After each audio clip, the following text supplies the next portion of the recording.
What is going on, everybody? Welcome to week number 3 of our Big 12 Team Builder Dynasty, year number 4.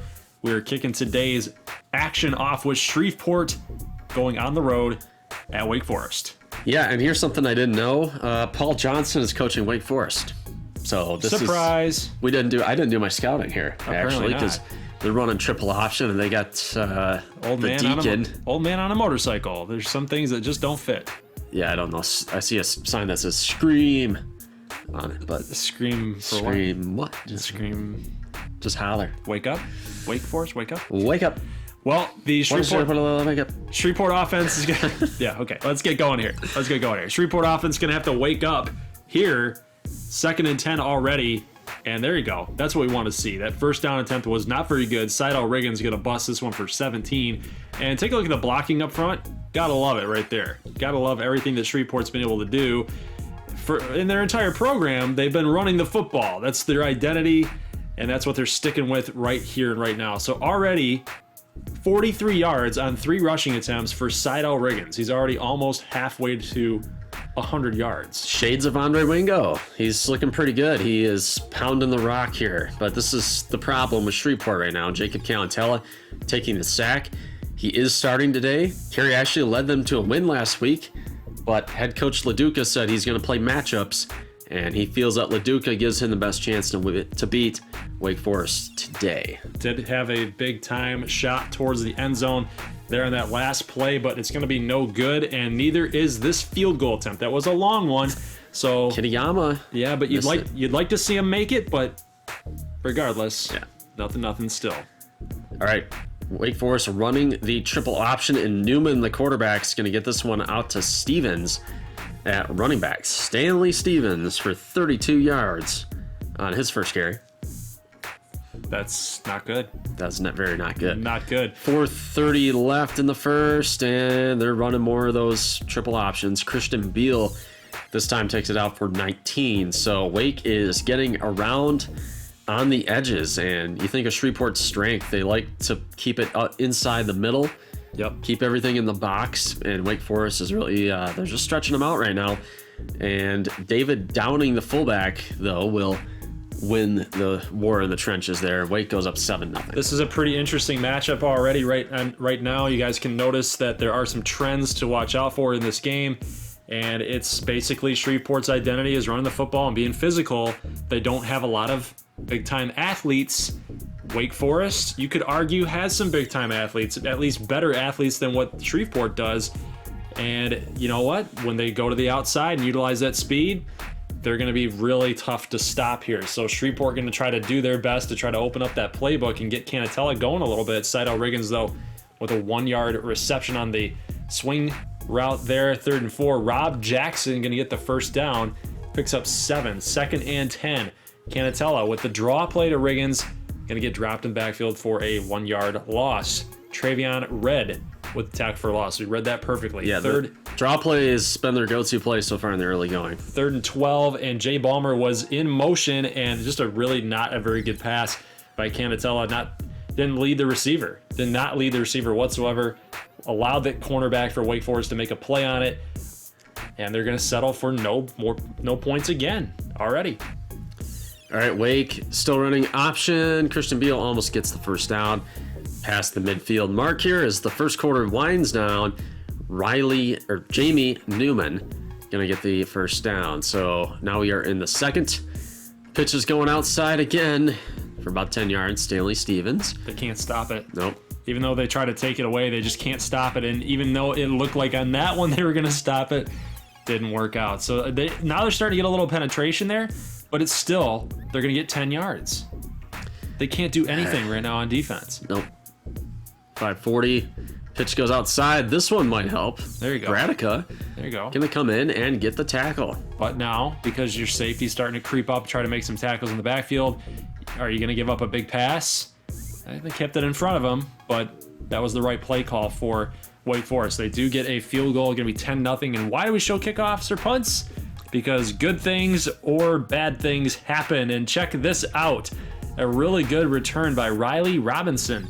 42 yards right there. They're going to set up Shreveport Skeeters up past the 50 here. And now after this catch by Riley Robinson for 29. So this guy's turn up. Hey, get this guy more involved in your offense. Big time. Here's Sydal Riggins with a run up the middle. So now Shreveport starting to claw back in this game, and really not good blocking there by the, what looked like the right guard, I think, was trying to pull that out to that outside. Here's Jay Balmer going up the, trying to go up the seam there. Only going to get 6. He did take a big hit. 3rd and 8. And the draw play again. I don't like that. 3rd and 8 and you're in the end zone almost. I mean, shoot for the end zone. That's a horrible call. It's a terrible, terrible call. You settle for the field goal, and you're down to touchdown now late in the second quarter. Here's Wake Forest again on offense. They lose the football, it looks like, and Shreveport hops onto it. That is the break that they needed, and it looks like Matt Bradica was the main Yep, he X put the factor tackle on here. him. Yes. Forced fumble for Bradica. Nice. That's what they need, guys. Now it's up to Canatella to come through. What is that? 4 for 7. Right now, they're going to try again. 3rd and No 12. blocking. And that offensive line's turning into a sieve right now. Something you can't do, man. Suleiman Kamara going to take him down around midfield. So we go into halftime 10-3. Sucks. And we've been talking about it. I mean, the Shreveport offense has had its legion of doubters right now. They got about 100 yards of offense. So, yeah, like they need to change something. Well, looking at Shreveport's defense, I would have assumed that all these big plays by Wake Forest, you would assume that the game would be more out of hand than it is. Like, it's close right now. They're only down a touchdown. So the defense is like playing relatively well, all things considered.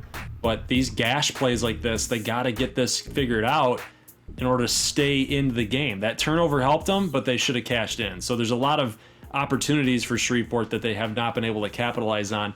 3rd and 6 here. Here's a good chance to get this thing shut down here, but check it out. Up the middle, pass complete. Christian Beal for 30. Yeah, they slipped the running back out, or the slot back, and he's going to pick up some big yardage there. Newman only up to 33 yards passing, so it is what it is. Second Newman, and 3. They're going to get the first down. 1st and goal now. All right, are they going to run an option? No, just a sweep play. Christian Beal takes it in for a 4-yard score. Wake now up 17-3. Not good. Not good at all. And the old man is shaking a tail feather. Touchdown Wake Forest. And now up past the 50 here. Oh, there's Riggins getting a little shake and bake, going to the left for 16. So just keep giving him the ball. Keep giving the ball. 123 rushing yards right now, 19 attempts. Let him carry you to victory. Start killing that clock. Maybe, just maybe, your defense starts getting a stop here. You could come back. Jay Balmer with 17. Even look for him in the end zone. He's been getting wide open so far. I haven't seen any other Shreveport wide receiver make any plays in today's game. 2nd and 7. Here's Riggins up the middle, just powering it right through. It's 135 yards on the day for the Skeeters as a whole. And the halfback off tackle, it got him positive yardage, but Down around the 2. around the 2, yep. And Riggins scores. Nice. So they're back in it. First 17 touchdown. to 10. Ugh, it was a struggle. It was a struggle bus, but again, I mean, now we're in the 4th quarter, and it looked like they stuck to a game plan, and it was give Riggins the football, but this is not plays that you need on defense to keep yourself in the game. Jamie Newman for 33 yards down the sideline. 1st and 10, speed option play here, and again, another first down by Christian Beal for 13. And he's doing He's dead. He died. Uh-oh. It's over. It's bad. 2nd and 5, and here is quarterback David Downing down at the, not the 1-yard line. He gets for an 8-yard rush. Yeah, Joseph Allen takes it inside the 5. 3rd and goal. Good play. Shreve gets a stop. Okay. Good play, baby. It's going to be Dennis Newsome. Need a turnover. Yeah, but that's going to set up a field goal. Need a turnover. Need a block. Come on. That never happens. We never see that in NCAA football, though. We never see blocks. So they're going to double them up here now, 20 to 10, and Canatella firing it down to the left sideline. It's going to be no good. He is 5 of 12 in the 4th quarter. They are not letting him throw the football, and it's pretty much a good reason why. Now 5 of 13 for 54 yards. It's not that this Wake Forest defense is any good. It's just that the Shreveport Skeeters offense just doesn't have a lot of skill on the outside at receiver. Their offensive line is more of a run blocking scheme, has that schematic, and they can't even block for him. I don't know. He's sacked right there. It's going to be 3rd and 18. I'm not liking their odds here to pick this up. 1:15 left to go, and it's going to be picked off up the middle. Canatella just trying to fire it up there and make something happen, but it's going to be picked off. Canatella, I don't know. Don't blame your teammates. Don't blame your teammates. I think he could have had him if he let him downfield. That was, I think it was Travis Jackson. Yep. I think if he maybe let him downfield a little bit more. I don't know. 42 yards for the rest of the team compared to Sydal Riggins. It's god awful. It's absolutely terrible. It's actually inexcusable. Yeah, it really is. Got to figure something out though. Offensively, maybe a scheme changes in order. I don't know if the CPU can run the pro style when they're playing in these head-to-head matchups. I don't know if they can do it. Yeah, we might have to consider something. Yeah. Hey, the Cardinal is parachuting in. Oh God. What does that mean for us? What does that mean for us? Is that bad means news? that you're going to Papa John's Cardinal Stadium. Yeah. And it's on. It's a on. war scene. Let's do it. So we're going up against Puma Pass. That's just a great name for a quarterback. I just wish he was a little bit better, right? But here's a catch up the middle to J.K. Johnson, who is actually turning into being quite an offensive weapon for these Ardmore Thunderwolves. And here's Leandro Ransom, got good blocking out front by the receiver. That's something that Ardmore has been really good at in the last 2 seasons, is blocking. Wide receivers are blocking, running backs are blocking all over. I mean, it's like a do your job type of mentality. But Hicks not going to make a good throw there. We are going to get the field goal. It's going to be 3-0 Ardmore here early. I wish we would have got the touchdown on these guys, but it is what it is. We have a lead. 3-2, pass going down. Got the pressure on. That's a good sign. 3rd and 10, pass. Looking downfield, that is not a good sign. Marshall jumps, and the CPU did that. I don't know. Just so he could go down at the 1 yard line. I don't know what that is. Florencio Woolridge, though, trying to make the tackle in the backfield, but he cannot. Why did he jump? I don't know. There's no reason to. I've never seen the CPU do anything like that. Other than the fact that he wanted to get caught. At the 1 yard line. At the 1 yard line. Exactly. They're just programmed to do it. All right, so let's get back to the game action here. Jake Wood up the middle. Oh, my goodness, dude. 20 yards on that? He's determined this season. He's determined this season. He's going to go out as a senior as a champion. That's his mentality here. Vinny Peck going to get in for 8.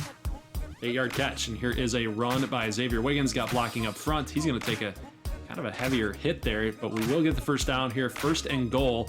And we're going back to Wiggins, and he gets licked right there for a 1 yard loss. Hicks trying to run up the middle, and nothing doing there. So we're going to have to settle for another field goal, but just kidding. We're going to go for it here. Hicks rolling out. And he's going to find Buchanan. Down at the 1 yard line.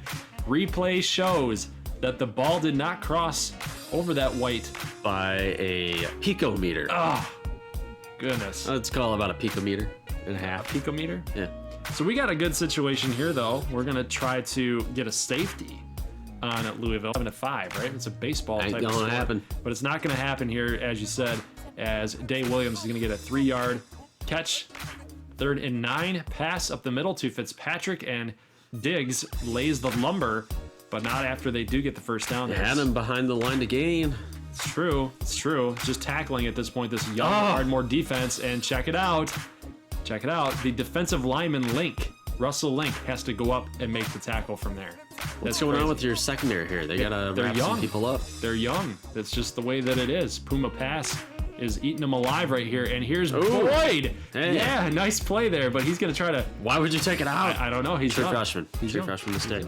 But it was a good play. It was a really good play. It was one-on-one, and it was either going to be a touchdown or he was going to make an insane play. So really good job by Boyd, the freshman. Bright things for him, I'm sure. Vinny Peck, 35 yards there. He's becoming a focal point as a receiver for us. And here's Xavier Wiggins on a read option, going to get 8. So this Ardmore offense kind of staying within the game here. defense helping us out. Here's Brent Guerrero. He's down at the 1 yard line. How can he not get the ball over? He's 6'4". He's got the length.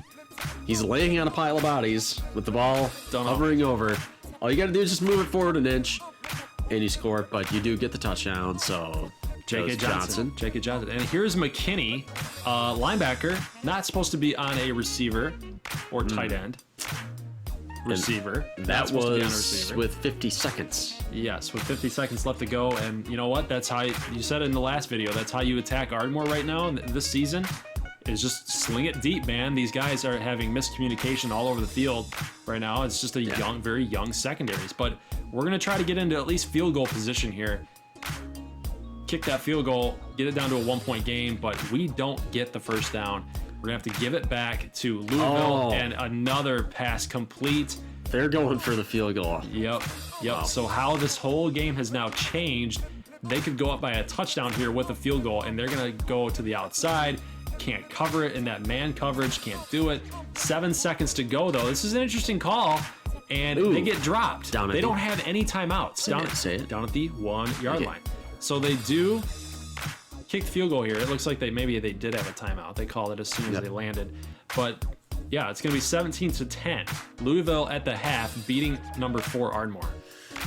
A very good upset possibility here. Louisville looks like a pretty good team right now, and having the home field it might be working in their favor right now. You could see this game on ESPN at 8 o'clock at night. ESPN 2. ESPN 2. Everybody's pumped up in Louisville. People are on Twitter saying, "Oh, check this game out." Yep. Upset alert. 3rd and 4, and oh my goodness, a pass complete to Buchanan. Down at the 1 yard line. Dude, the 1 yard line monster is having a day in this game. MVP, all the way.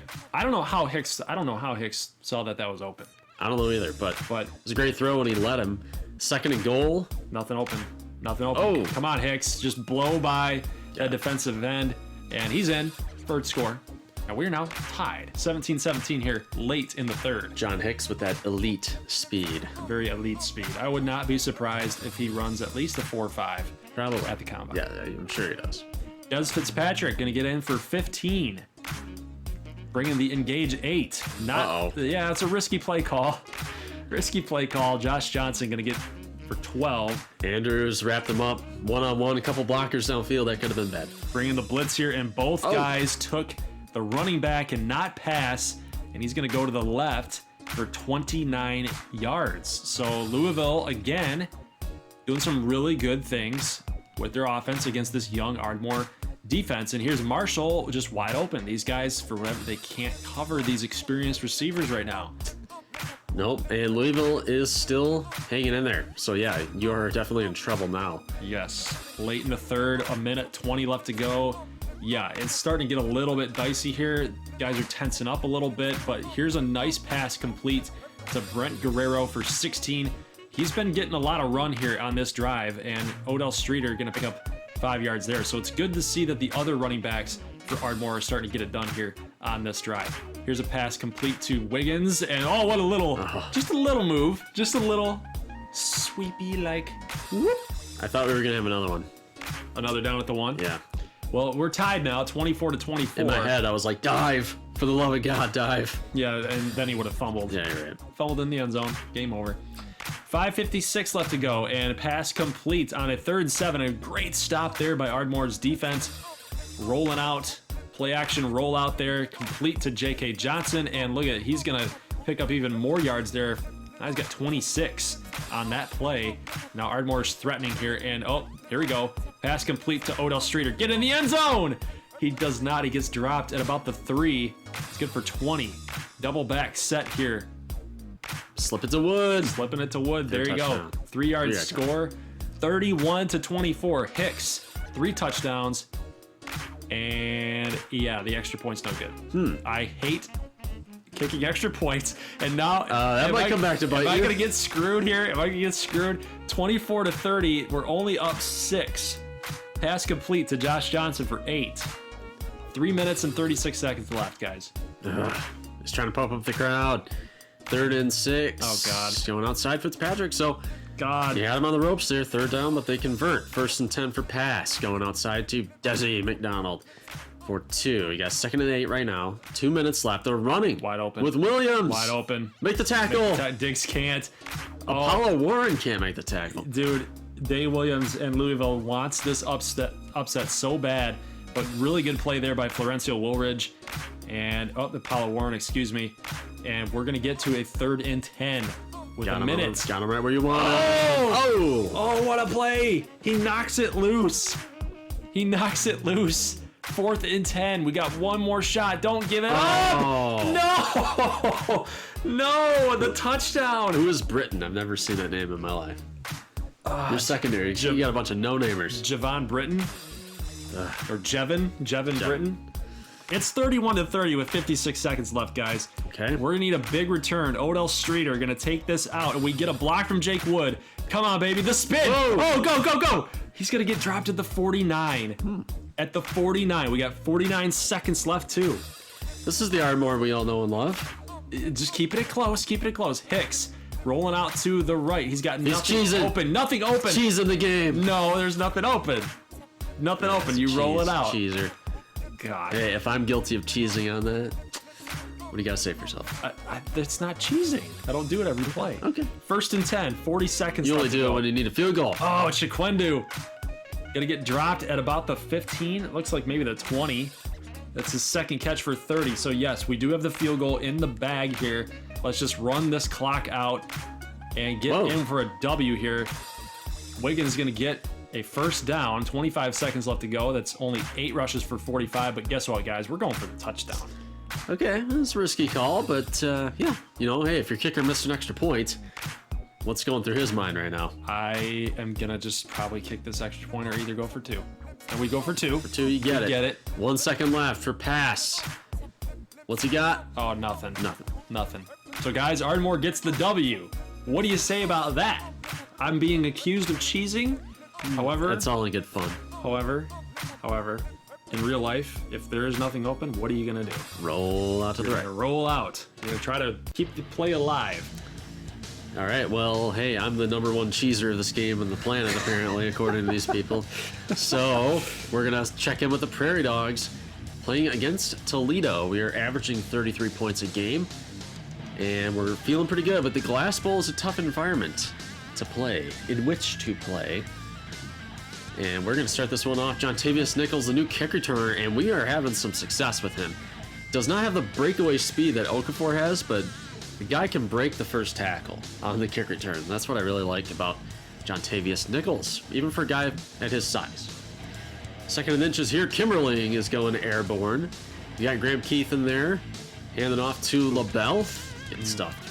Yep. Maybe he had something up the middle there, fouling your guards, but LaBelle's not had a very good first 2 weeks, so it's because I think he was hurt. Well, he got knocked out in week 1, but he really got benched for ineffectiveness against Nebraska, so I'm trying to get him going in this one. Keith converts the 4th and 2 up the middle to Derek Smith, going outside back to Smith. 1st down, so we are moving the chains on this drive. I like your play calling that you guys have been rolling out with some plays that I haven't really seen a whole lot of. Trying to mix it up a little bit. Shane Pryor down at the 2-yard line. Oh, I see what you did there. Yeah. Let's see if we Sneaky. can pound it in here. Dante LaBelle. Oh, take the big hit though. Hey, he It's was on down his at the hip. 1. Okay, I'll add that in post. Okay, yeah. We'll get the graphic in there. Down at the 1 yard 1 line. yard line. NSU up 7-0. Eli Peters in that quarterback for Toledo, going 0 for 1 to start. Got 3rd and 7 and throw it away. Didn't even give his team a chance. We see that a lot with the CPU. 1st and That's 10. what you call conservative. And here is Graham Keith running to the right, cuts it back up the middle, getting to get 12. So he can run a little bit. All right, 2nd and 8. Well, I mean, he was recruited as an athlete. True. Never forget. True. LaBelle up the middle for 10. So like I was talking about, we're trying to get him going in this one. Finding some room here. Breaks 1 tackle. Keeps going. Oh, go, baby. Nice. Keep those legs churning. 12-yard game. Going Hargrove? No. Here's Shinosky. So we got the Shinosky package in there. Shinosky shenanigans. That's the playbook. He's throwing on this down right here. 1st and 10. Rolling out to the right. Nothing open. Nothing there. Cut it. Cut it back. Oh, and then he gets just horse collar. He could have died right there. He could have died. What do you have to say for yourself, coach? That would have been bad. Oh, he got B. He had B. Keith is rolling. It's a race. to the finish line. Oh, is that a Keith Drew wins. Bledsoe moment? Let's hope not. Could have been. 3rd and 9 here, and Graham Keith rolling to the right. And he's going to fire it to Smith. He's going to make the catch for 7, but going to get dropped just short of the first down marker. And Shinosky going to clank it in. Nice. All right, so 10 to nothing here. Nebraska State. Good defense being played. Art Tompkins makes a good play there. Peters, 2nd and 1, throwing it away. Are they going to probably run the football here? They should. There it is. To McCrimmon. You guys weren't ready for it. Von McCrimmon. What's going on with that? 1st and 10. And, they weren't ready for a run. Nope. They were not ready for a run. Fumble! Dixon with the fumble. Here's Ward. He's got an offensive lineman to beat. Oh, come on, man. Come on.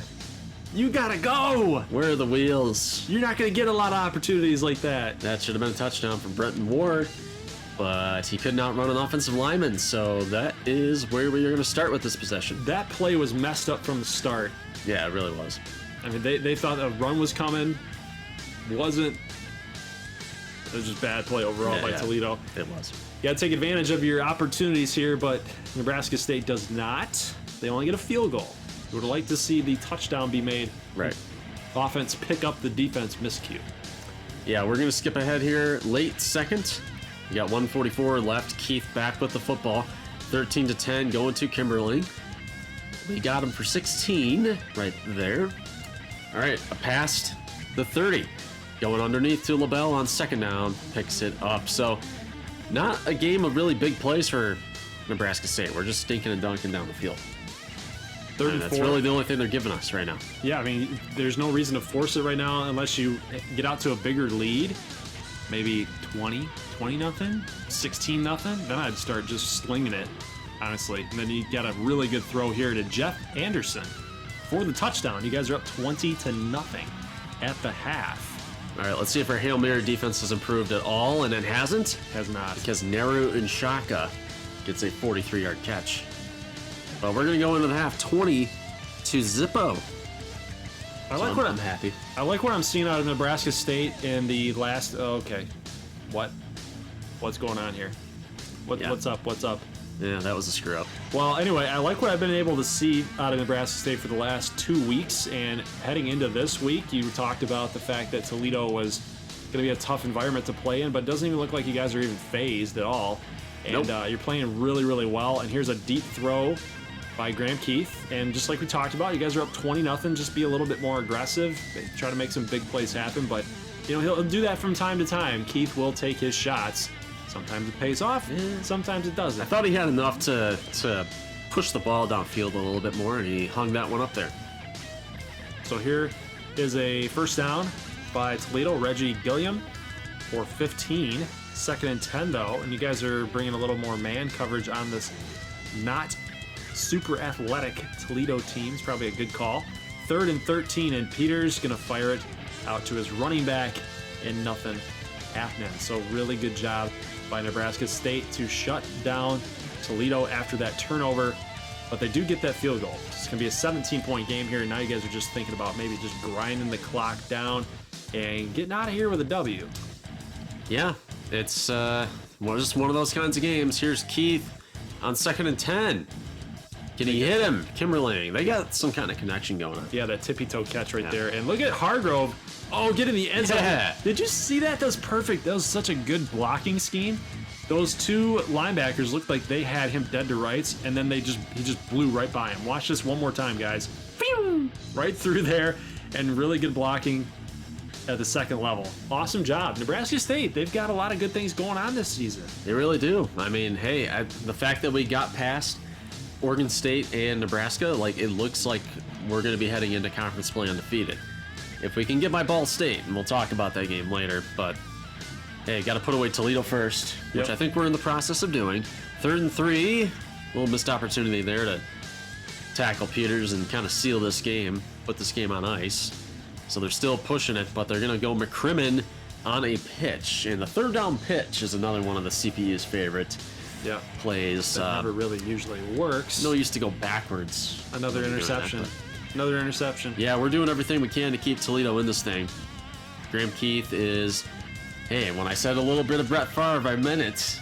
Okay, he's the NFL all-time interceptions leader. Just throwing that out there. 3rd and 5. Here is Peters going downfield, and I don't think we had the right defense for that play because Inshaka is going to burn us again for another huge touchdown. And I guess Toledo's not quite dead yet. It's going to be 27-9.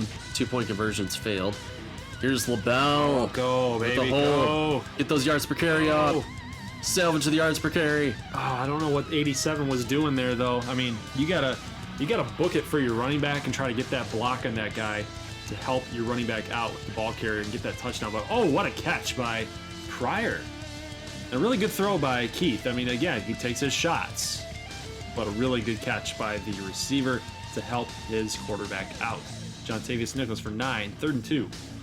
Yeah, we're getting Nichols in now. Shinosky comes in to run the wide receiver option, but Nichols, like I talked about, breaks the first tackle, falls forward into the end zone. Nebraska State is up, and that should ice this ball game. He doesn't even look like he's got that much power. He seems like he's just a small, skinny little running back, but he is. He makes things happen. Is he a little Jake Fritzy? Could be. And Toledo finally did something right. Scored a touchdown here late in the 4th. Just wanted to show that in case there's any MAC fans, any Toledo fans out there. But hey, Dante LaBelle gets player of the game. Great bounce back week for him after having a kind of a lackluster first 2 games. All right, let's go ahead and check out some box scores for week number 3. 55-31. Denver Tech goes on the road to beat Baylor. And this one wasn't really that easy for Denver Tech by the looks of it. Obviously, in the second quarter, they scored 24 points, and that's a lot. That's quite a bit, then 17 in the third. But all things considered, Baylor gave them everything that they could possibly handle. But 623 yards, this offense for Denver Tech, guys, just keeps rolling. But they had 454 passing yards, which is a little bit different than how they normally operate things out in Denver. And they usually are running the football. But Alex Makovich, 25-39, 454 for 5 touchdowns. Nate McQueen, 13 attempts for 110.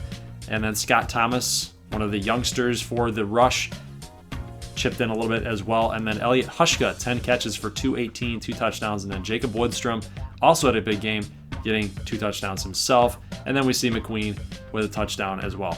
So let's go ahead and check out the box score for Wake Forest and Shreveport, 20-10. This one was not very good, all things considered. This was not a barn burner by any stretch of the imagination. 185 yards on the day for Shreveport.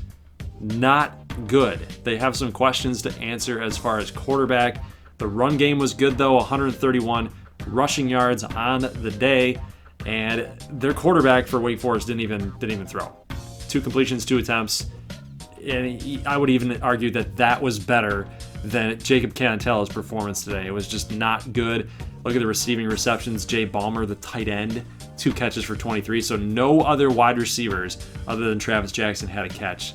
Not good. Shreveport's got a lot of answering, got lots of explaining to do as they head into week number 4. Let's check out Camu against Central Michigan, 42-20. They doubled them up and then some. 535 yards of total offense, 307 coming through the air. So Jace Freeman, yet again, having a Heisman type of performance. We're seeing this now 3 weeks in a row here that he has done his job and done it really well.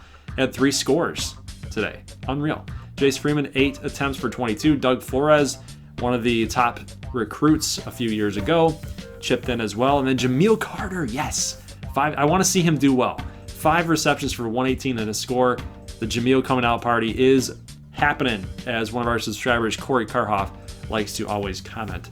Midland State against Hawaii, 35-14. They beat them by 3 scores, 21 points. 504 yards of total offense for Midland State, and Hawaii only managed 206. So to say this one was a blowout, you would be correct. And obviously, if you guys took Midland State in your pick'em, you did the good thing. You did the smart thing to do. So really good job by Midland State to do what they did. And then Jesse Tyson, 26 attempts for 211. Wow. This is they are totally going away from the passing game in favor of the running game, it seems, this season. So really cool to see how Midland State's offense is coming into form here. Odessa State gets a solid W against SMU.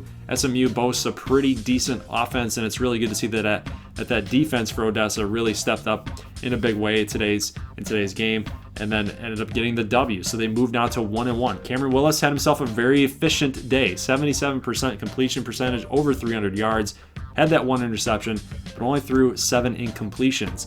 As far as the ground game goes, not really existent. Cameron Willis was the benefactor of basically running out of the pocket for his yards. Paris Austin, 7 for 104 and a touchdown. And then Parks also had 7 catches for 127 and a score. So a lot of really good receiving numbers and receiving production coming out of that Odessa State offense. So really good job by them. I'm excited to see how this Odessa State team is going to progress. But let's go ahead and talk about this blowout. 62-17. I believe in the last video, my brother was talking about how this game might be a little bit closer than they. It was a freaking barn burner for ACU. 670 yards. That is completely insane. 5 touchdowns through the air, 3 on the ground.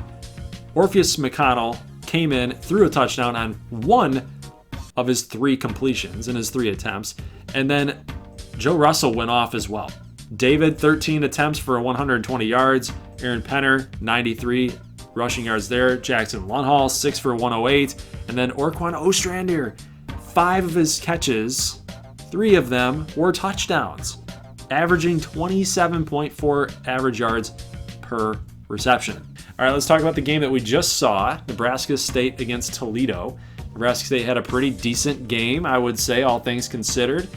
Graham Keith, 18 of 29 for 155 and 2 interceptions. I would say that he's got to produce a little bit better, honestly. And we're really talking about against a Toledo defense. I mean, come on, you got to perform a little bit better. You can't throw for 155 yards. You know what I mean?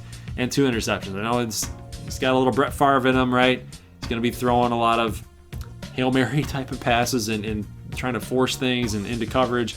But you got to be a little bit smarter than that. This team is going to need you come conference play, and these are a lot of tough teams that you guys are going to face. So Nebraska State got to clean up some turnovers, but I think they played a decent game overall. Dante LaBelle really carried them over the top, and I think that's something to watch out for. That defense as well for Nebraska State should be a good one moving forward into this season. Let's take a look at Nevada against McAllen. If you guys picked McAllen, you guys did a smart thing.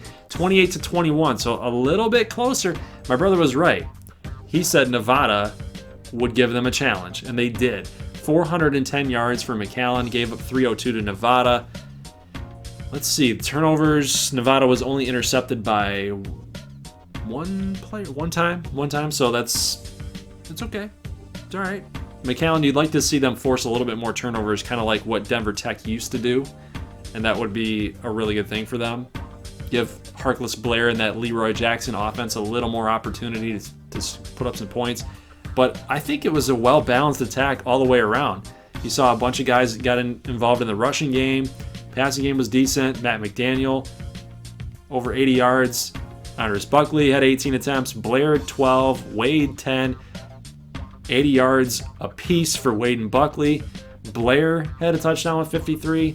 So I think all things considered, it's got that balanced attack, and that's really something we got to watch out for going forward into this year number 4. And this is another game we saw in today's action. Ardmore beats Louisville 38-31. This game was very, very close. 427 yards for Ardmore, 436 for Louisville, but our running game really did the job. 154 yards. Hicks was very, very efficient. 22 of 29, 3 touchdowns, no turnovers. 75%. That's the type of game that you want John Hicks to have and lead this team to the promised land. Wiggins had 11 attempts and 54 yards. It's kind of interesting to see him not hit the 80-yard mark. It's kind of like the mark, right? 80 to 100 yards rushing for one player signifies a really good game. Look at the receiving yards. Everybody had 2 receptions except for Streeter and J.K. Johnson. So we spread the love everywhere and all over in that receiving game. Lucky for us, we got the W, and we are advancing to week number 4 to a bye week being undefeated on year number 4. Sweet. Awesome. Check this game out. 42-17. Amarillo starting off the season 3-0. 451 yards of total offense. The defense played solidly, I thought. I mean, they had 2 interceptions on Middle Tennessee. Bollinger was 80% completion rating, 4 touchdowns, 1 pick. Keon Sykes again had another touchdown. And this Sykes and Henry duo, guys, we talked about it in the last 2 episodes. Sykes and Henry. These guys are going to be a legitimate force for Amarillo's running game. And then we've got Quan Alexander, 12 catches for 166 and 3 scores. I mean, that's a breakout performance. This is something that we got to watch out for, guys. Amarillo has a chip on their shoulder this season. This is a proud program that for the last 2 seasons has had kind of a down year, or down years, plural actually. Year number 1, they made it to a bowl game and beat USC. Like, these are good things. This is a good program, and I think that they're going to turn the corner with this Musselman and Bollinger group. And let's just take a look at this game. What is happening in Broken Arrow? 34-31, Tulsa beats Uba, and they now drop to 1-2 on the season. I would expect that number 17 ranking to go down. If they're outside of the top 25, I will not be surprised. But, you know, if they're like 22, 20, if they're actually 24, 25, I guess that's okay. But yikes. They even had 2 interceptions on Tulsa and still ended up losing. Lamont Christian not asked to do a whole lot. 17 attempts. Running game was strong. 11 attempts for Ryan Viper. Louis Preston had 14 attempts. But the receiving game, they're not utilizing their guys. Mendoza, Simmons, Keegan Coleman, Yancey. These are good receivers that they're not utilizing right now. And it's kind of concerning that this Todd Orlando defensive mindset, we're going to run the football, we're going to be a powerful team, we're going to be a grit and grind type of squad, when what got them to the Sugar Bowl last year and a Big 12 championship was the opposite. So Little Rock beats up on Vanderbilt. We were talking about how this might be a closer game, and it really wasn't. 48-14. I mean, what else is there to say? Gunnar Rivers was amazing. 3 touchdowns, 38 attempts. They ended up putting in Brooks Tompkins in the game for 1 attempt. Might have been an injury, but Gunnar Rivers still, yet again, running for his life. 16 attempts for 21 yards. Isaiah Green and Mike Monet. Monet got a touchdown, so yet again, the Green and Monet. Money is green, you know what I mean? So that ended up working out for Little Rock in today's game. Receiving. This is what we were talking about. What needs to happen for this team? You get good receiving totals, this team will do well. This team will go far. Then we're going to go ahead now and advance to week 4. Broken Arrow against UNLV. Eastern Carolina at Little Rock. McAllen, Texas Tech. These are some pretty decent games here. We're going to go through all of them. UNLV against Uba. I'm probably taking... Oh, man, this is a tough one. I'm going to go with Uba only because of name, brand, and name recognition only. Okay? UNLV could stand a chance against this team. They are number 12 in the pass offense. Rush defense has been pretty solid, but they're close. They're close. I'm going to go with Broken Arrow, but with some reservations. So let's go talk about Little Rock against ECU. I like Little Rock in this game, not because of it's a Big 12 team builder team, but I think that game against Vanderbilt is really going to put this Little Rock team over the top this season. I think that was a really solid win for them. All the rumors with Buddy Monroe thinking about taking a job out there, and they came out, they laid the lumber on them. Gunnar Rivers and that receiving core had a great game. That's an SEC opponent, but they did well. So I'm going to take Little Rock in that game. I think they get the W to end out of conference play. Let's go ahead and take a look at McAllen against Texas Tech. I don't know who's going to win this game. I know that McAllen's liking to run the ball right now, so they do have a lot of balance, but I'm going to go with Texas Tech. I think Texas Tech is a little bit more difficult to handle versus what McAllen's going to offer against them. Honestly, I think McAllen's defense is still kind of a work in progress. I think Texas Tech's offense is legit. You got to wonder if Harkless Blair and that offense has a understanding and a good grasp about what Leroy Jackson's asking them to do. Midland State against SMU. I don't think this one's much of a question. That running game for Midland State, the battle of the horsies, the battle of the ponies. Midland State is going to win this game by a wide margin. So book it, mark it down. San Jose State against Odessa State. I like Odessa State. And again, not because it's a team builder team, but just because San Jose State doesn't do a whole lot. Doesn't do a whole lot for me. They beat Iowa State and they lost to Arizona. I'm going to take Odessa State. I think Cameron Willis and Paris Austin are going to hook up for a big game. They do boast the number 2 pass offense in the league, and that defense rating is shoddy for San Jose State at a C+. All right, Michigan and Denver Tech. Number 11 Michigan going on the road to face number 6 Denver Tech. Now this one, it looks like it's a tougher matchup on paper, right? The number 4 rushing offense for Michigan, number 2 total offense. The defense is top 50. Seems like a pretty decent Michigan team than we have experienced in the past. Could this be a revenge game from what Denver Tech did to them in the Big House? Honestly, I don't know. This is a toss-up. Kirk likes Michigan on the road. That's a tough one. I think I'm going to go stick with Denver Tech. I think that offense is just insane right now. I mean, you're talking about 600, and I think it was 600, or it was over 600 yards last week. It's hard to go against Denver Tech right now with Alex Makovich playing as well as he is. You guys should be picking Camu in this game. I don't think that UMass has much of a chance at all. I mean, look at the total offense and total defense. They're hovering in that 120 mark. I think that this one is a blowout. Camu all the way. Jace Freeman goes crazy.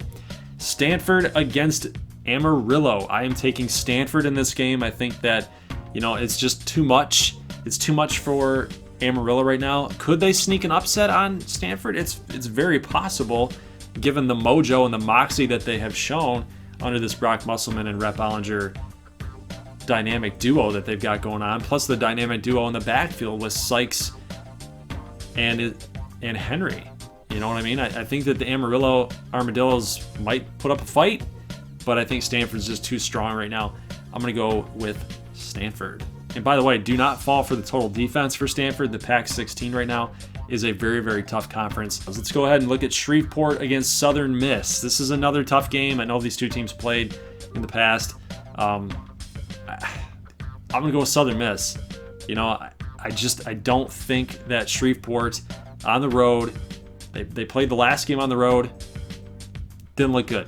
It was not pretty. So I'm going to go with Southern Miss. I think that quarterback situation for them is in dire need of a fix, and quite frankly, I don't think that they have that quite yet. So that's going to be your wrap up for week number 3 and your preview for week number 4, guys. That's all I got for you. I know my brother was not here to do the previews or the recaps, but I hope that I offered you the same type of quality that he and I, as a duo, would be able to provide you guys. So guys, leave a like if you like this video, and we will see you guys on Wednesday for week number 4 action. We'll see you guys then. As always, peace.